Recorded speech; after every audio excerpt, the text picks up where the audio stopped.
बोले लड़का का क्वालिफिकेशन क्या है? 8 जोड़ा बैल है। 1970 जो लोग प्लास्टिक के बिजनेस के साथ अपने आप को जोड़ा, रिमोटिंग किया, वो कामयाब हुआ। 1980 में जो फिल्म इंडस्ट्री के साथ अपने आप को जोड़ा, सबसे ज्यादा पैसा वो कमाया। अमिताभ बच्चन 1980 में वो फिल्म इंडस्ट्री में कदम रखा और आज भी बोलता है बुढ़ा होगा तेरा बाप। 1990 में जो इलेक्ट्रॉनिक्स प्रोडक्ट का बिजनेस किया वो कामयाब हुआ। 2000 में जो कंप्यूटर का धंधा किया वो कामयाब हुआ। 2010 में जो मोबाइल फोन का धंधा किया वो कामयाब हुआ। और पूरा वर्ल्ड बोल रहा है भारत के लिए कि 2020 के बाद जो दशक है ये होगा मल्टी लेवल मार्केटिंग का दशक। इस इंडस्ट्री में जो कदम रखेगा वो कामयाब होगा। ये बिजनेस आपसे कुछ नहीं मांगता है। नो एज लिमिट, किसी भी उम्र का 18 साल से ऊपर, कब तक? नो एज लिमिट, जब तक आप ऊपर नहीं चले जाते हैं, है ना?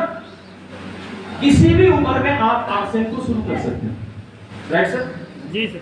सर मान लीजिए सर आपका सपना बचपन में था कि आपको डॉक्टर बनना है और फैमिली के पास पैसा नहीं था तो आप डॉक्टर नहीं बन पाए, राइट ना सर? अभी सर आपका उम्र क्या है? 35। Thank you. अभी सर अगर मैं आपको पैसा दे देता हूं कि भैया आप पढ़ाई करो, डॉक्टर बनो 35 इयर्स में, तो क्या आप डॉक्टर बन सकते हैं? पैसा मैं दे दूंगा। क्यों? क्योंकि जिस समय पढ़ाई करना था वो एज आपका निकल चुका है ना? आप इंजीनियर बनना चाहते तो इंजीनियर बनने का भी एक उम्र होता है, राइट सर? लेकिन आरसीएम एक ऐसा इंडस्ट्री है कि यहाँ पे 60 साल के बुजुर्ग इंसान भी कामयाब हो सकते हैं, 18 साल के नौजवान भी कामयाब हो सकते हैं। ये बिजनेस आपसे कुछ नहीं मांगता। बहुत सारे लोग बोलते हैं सर आरसीएम में नहीं कर सकता हूं क्योंकि यहाँ पे लोगों को जोड़ना पड़ता है। क्यों बिटिया? बोलते कि नहीं? फील्ड में भाभी माँ बोलते कि नहीं? बोलते। लोग बोलते हैं आरसीएम बहुत बढ़िया, मैं सामान खा लूंगा, लेकिन एक जोड़ा जाति वाला काम हमसे नहीं होगा, है कि नहीं? अगर सही बोल रहा हूं तो बोलिए हाँ। यस। अच्छा, 2 आदमी को मीटिंग सुनना है क्या? नो। सही बोल रहा हूं तो बोलिए हाँ। लोग बोलते हैं कि आरसीएम में लोगों को जोड़ना पड़ता है, जोड़ा जाति वाला काम हमसे नहीं होगा, लेकिन हम कहते हैं सर हमें गर्व है कि धर्म के नाम से लोग लोगों को तोड़ने का काम कर रहे हैं, राजनीति के नाम से लोग लोगों को तोड़ने का काम कर रहे हैं। हमें गर्व है, हम तोड़ते नहीं है, हम जोड़ने का काम कर रहे हैं। हम जोड़ने का काम कर रहे हैं। आज पूरा भारत में आज जो लोग दंगा फसाद कर रहे हैं, कौन है साहब वो? ना तो हिंदू है ना तो मुस्लिम है, उसका कोई जात नहीं है। मेरे दादाजी एक बात बोलते थे कि बेटा इस दुनिया में धार्मिक सबसे बड़ा कौन है?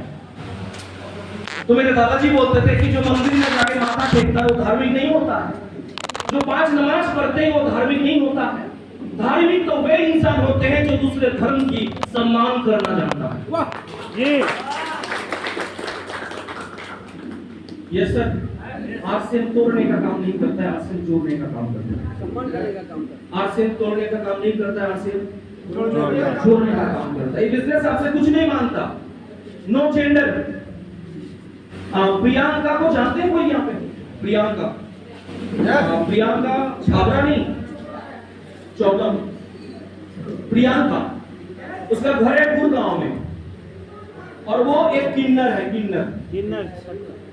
और आरसीएम बिजनेस का वो स्टार एमराल्ड अचीवर है साहब। क्या है?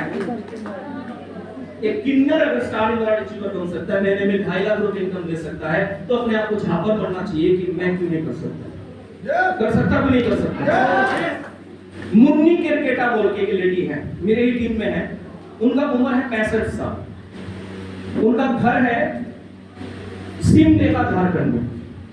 वो लेडी पहले महुआ का दारू बेचने का काम करता था और आज वो इस बिजनेस का स्टार पर्ल अचीवर है और स्टेज पे खड़ा होकर बोलती है कि मैं पहले महुआ का दारू बेचता था और आज मैं न्यूट्री चार्ज बेचता हूँ और महीने में जो है 1 लाख रुपया पर मंथ इनकम लेवल पे।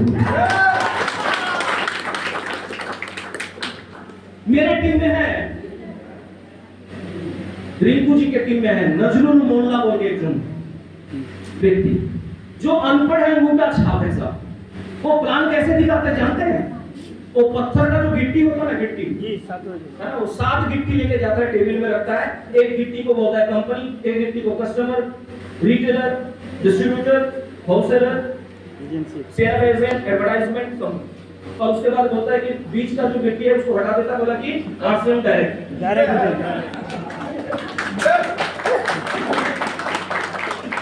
आरसीएम में कामयाब बनने के लिए धन लगाने का जरूरत नहीं है, मन लगाने का जरूरत है। और वो मन 1%, 10%, 90% नहीं, 100% मन लगाने का जरूरत है। Yes sir. ये बिजनेस ना तो हाइट देखता है। देखिए मेरा डाउनलाइन है संजीव सर, उनका हाइट कितना है? 6 फीट 2 इंच स्टार एमराल्ड में है और उनसे मेरा हाइट बहुत कम है जी, है? और मैं सेफर अचीवर। तो बिजनेस हाइट नहीं मांगता, ये बिजनेस कुछ नहीं मांगता, ये बिजनेस एक्सपीरियंस नहीं मांगता है। अपना दिमाग लगाओगे तो गड्ढे पे जाओगे। अपना दिमाग लगाने का मतलब है, लेकिन प्रॉब्लम क्या है, डाउनलाइन क्या सोचते हैं? हाथ पांव अपलाइन का, दिमाग अपना। डाउनलाइन क्या बोलते सर? हाथ पांव मेहनत, अपलाइन का दिमाग मेरा। दिमाग मेरा, मैं जैसे बोलूं वैसे ही अपलाइन को काम करना है, राइट ना? इस बिजनेस में कामयाब बनना चाहते हैं तो एक फॉर्मूला है, अपलाइन से पूछो कैसे कैसे कैसे, डाउनलाइन को बताओ ऐसे ऐसे ऐसे, और बीच में कमाओ पैसे पैसे पैसे पैसे। इस बिजनेस में कामयाब बनने के लिए कोई टैलेंट का जरूरत नहीं है, नकल मारने का बिजनेस है। क्या करने का बिजनेस है? नकल मारने का बिजनेस है। लेकिन नकल मारने की अकल का जरूरत होता है जी।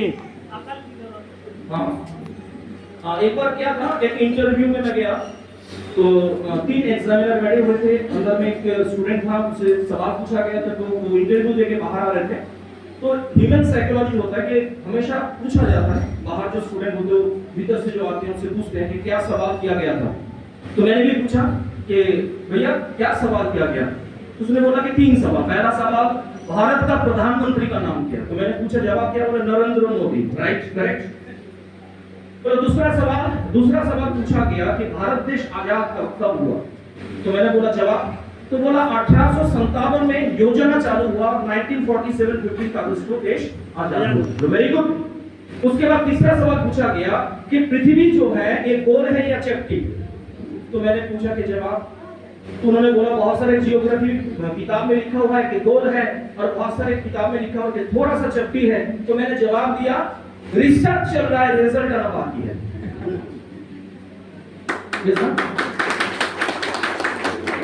क्या जवाब दिया?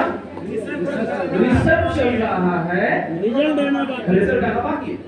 अब वही के वही 3 एग्जामिनर सवाल तो वही के वही पूछा जाएगा। मैं अंदर गया बहुत एक्साइटेड होके, सबसे पहले मेरे से पूछा व्हाट इज योर नेम, आपका नाम क्या? मैंने बोला नरेंद्र मोदी।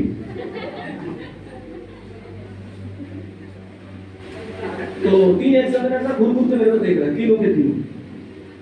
दूसरा सवाल पूछा गया आपका डेट ऑफ बर्थ क्या है? तो मैंने बोला 1857 में योजना चालू हुआ और 1947 और 15 अगस्त को मैं पैदा हुआ।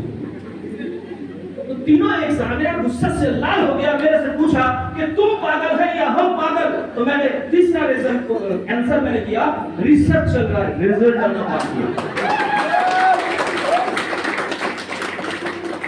रिसर्च चल रहा है, रिजल्ट आना बाकी है। तो इस बिजनेस में टैलेंट का कोई जरूरत नहीं है, नकल मारने का बिजनेस है। नकल क्या मारना है?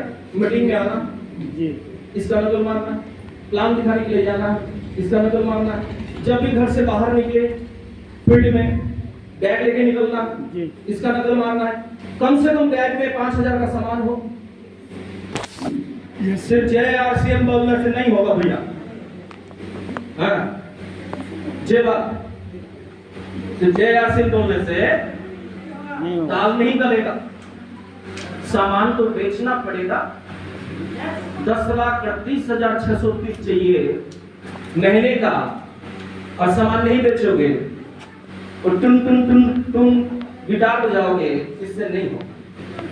बहुत सारे लोग यहाँ पे बैठे हुए हैं, बोले कि सर पिछले महीने तो 500 पीवी किए थे, पैसा तो नहीं आया सर।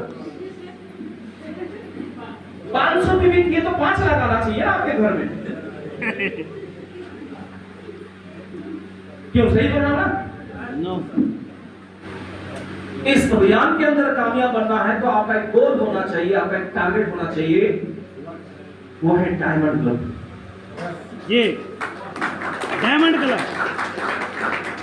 अगर डायमंड क्लब से कम कर रहे हैं तो इसका मतलब आप भीड़ का नेटवर्क बना रहे हैं, और डायमंड क्लब से ऊपर कर रहे हैं, इसका मतलब आप टीम का नेटवर्क का निर्माण कर रहे हैं। भीड़ का नेटवर्क अगर आपके पास 5,000 है, महीने में 500 रुपया इनकम आएगा, और टीम का नेटवर्क अगर आपके पास 5,000 है, महीने में 5 लाख रुपया।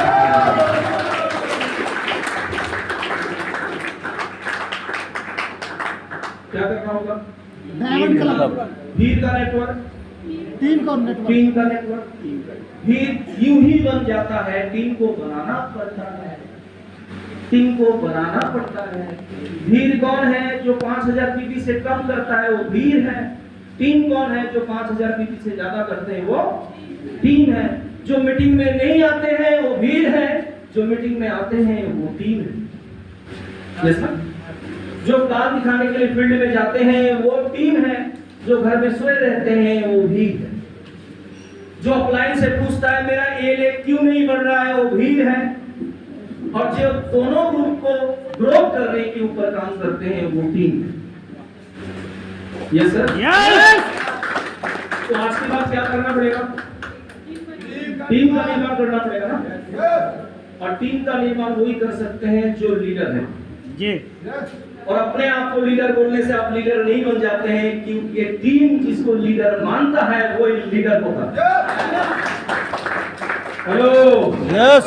आपने आपको लीडर बोलने से मानिंदो मिश्रा लीडर हूं, बड़का लीडर बोलने से मैं लीडर। आप लीडर को सिलेक्ट करते हैं, लीडर को सिलेक्ट नहीं करता। लीडर को सिलेक्ट नहीं करता, आप लीडर को सिलेक्ट करते हैं। यस ना? और लीडर क्या है? लीडर है एक गुण, जो जितना ज्यादा रिस्पॉन्सिबिलिटी लेता है वो लीडर होता है, जो जितना ज्यादा जिम्मेदारी लेता है वो लीडर होता है। राइट ना? यस। तो जिम्मेदारी से पीछे रहने या जिम्मेदारी के सबसे आगे रहने? ओके। कोई क्वालिफिकेशन नहीं चाहिए इस अभियान में कामयाब होने के लिए, कोई क्वालिफिकेशन नहीं चाहिए। Right sir? बस पॉजिटिव होकर काम करिए, क्योंकि पॉजिटिविटी का बिजनेस है। और आज यहाँ पे आप सभी साथी से मैं माफी मांगना चाहूंगा कि आज वेन्यू यहाँ पे अवेलेबल नहीं था, इसलिए आप लोगों को इतना कष्ट यहाँ पे बैठ के हुआ, इसलिए मैं क्षमा प्रार्थी हूँ आप लोगों से। और यहाँ का जो लोकल होस्ट है जिन्होंने ऑर्गेनाइज किया, उनके तरफ से मैं माफी मांगता हूँ आप लोगों से। आगे से जो भी प्रोग्राम होगा उस प्रोग्राम में बहुत अच्छा डेकोरेट वेन्यू में, एसी वेन्यू में हम लोग ऑर्गेनाइजेशन करेंगे। क्या आप अपने टीम को लेके आने के लिए तैयार हैं? यस। पक्का तैयार हैं? यस। कमिटेड हैं? यस। पक्का कमिटेड हैं? यस। तो आज टाइम और नहीं लूंगा मैं, क्योंकि मैं भी बहुत कमजोर फील कर रहा हूँ, मन से नहीं शरीर से कमजोर फील कर रहा हूँ, क्योंकि 18 तारीख से लगातार मैं कंटिन्यू 6 दिन, 20 तारीख मेरा मीटिंग था, 20 तारीख गंगारामपुर वेस्ट बंगाल में, 20 तारीख मैं